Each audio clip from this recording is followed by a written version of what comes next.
आज पाकिस्तान को समझ में आया कि काश उनके पास भी मोदी होता। आज दुनिया को समझ में आया कि काश उनके देश में भी एक मोदी होता। मोदी बने सेनापति, टीम में शामिल 4 बाहुबली और फिर कमाल हुआ।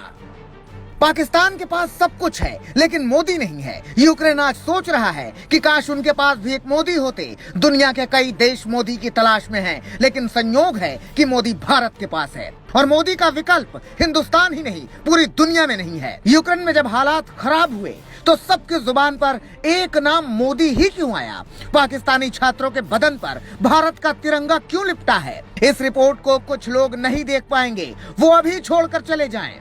जो सत्य सुन पाए वही देखें। जब यूक्रेन और रूस में बात ज्यादा बिगड़ गई तो मोदी ने एक ऑपरेशन चलाया, नाम दिया ऑपरेशन गंगा।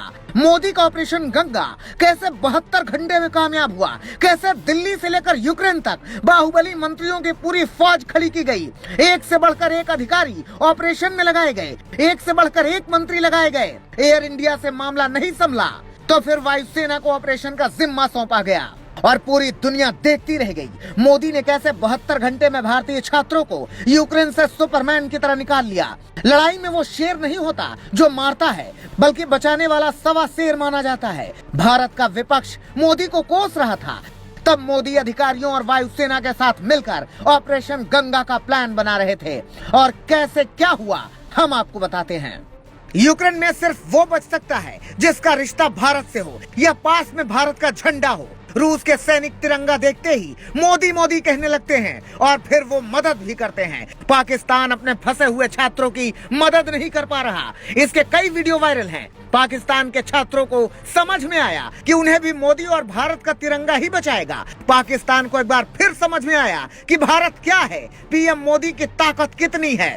ऑपरेशन गंगा की टीम यूक्रेन की सरहद से जुड़े देशों तक पहुंची और उन छात्रों को बचाया जो वहां बुरी तरह फंसे थे। भारत का तिरंगा देख यूक्रेन की सेना हो या फिर रूस की सेना, हर कोई मदद के लिए तैयार होता है।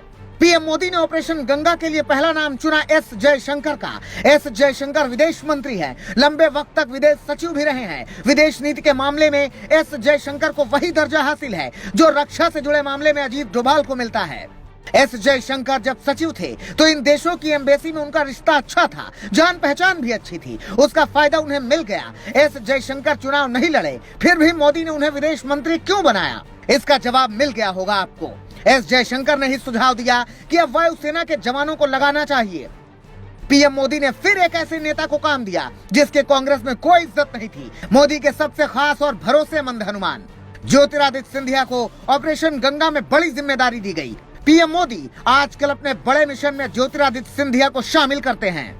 ज्योतिरादित्य सिंधिया ने रोमानिया में मोर्चा संभाला तो मंत्री हरदीप सिंह पुरी हंगरी पहुंचे। किरण रिजिजू को मोदी ने स्लोवाकिया भेजा तो जनरल वीके सिंह को पोलैंड भेजा गया। पहले ऐसे हालात पर भारत में मंत्री सिर्फ बयान देते थे। पहली बार है जब मंत्री मैदान में है। भारत के करीब 6 मंत्री कमान संभाल रहे हैं। मंत्री स्मृति ईरानी, मंत्री राजनाथ मैदान में उतरे।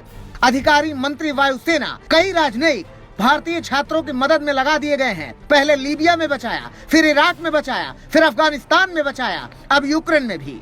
मोदी की तारीफ आपको झूठी लगती है तो कुछ और सच्चाई हम दिखाते हैं। ये खत देखिए, इसमें लिखा है न वीजा चाहिए न कुछ, मदद चाहिए तो पैसे भी मिलेंगे। कहां तक जाना है, कहां नहीं जाना है, ये तक लिखा गया है। पोलैंड सरकार ने 5 सितारा होटल में इंतजाम कर रखा है। मोदी का मैजिक ऐसा है कि पाकिस्तान, यूक्रेन, पोलैंड जैसे देश मान गए कि मोदी के सामने कोई शर्त नहीं रखी जा सकती। भारत अपने बच्चों को बचाएगा ही, लेकिन दुनिया भी इसमें मदद कर रही है। साफ साफ संकेत है, मोदी दुनिया के सबसे बड़े बाहुबली और सम्मानित नेता हैं। भारत का सौभाग्य है कि वो भारत में है। पाकिस्तान को एक मोदी चाहिए, यूक्रेन को भी एक मोदी चाहिए, लेकिन मोदी तो सिर्फ हिंदुस्तान के हैं। मोदी का दिल तो हिंदुस्तानी है जी। Bureau report, global Bharat.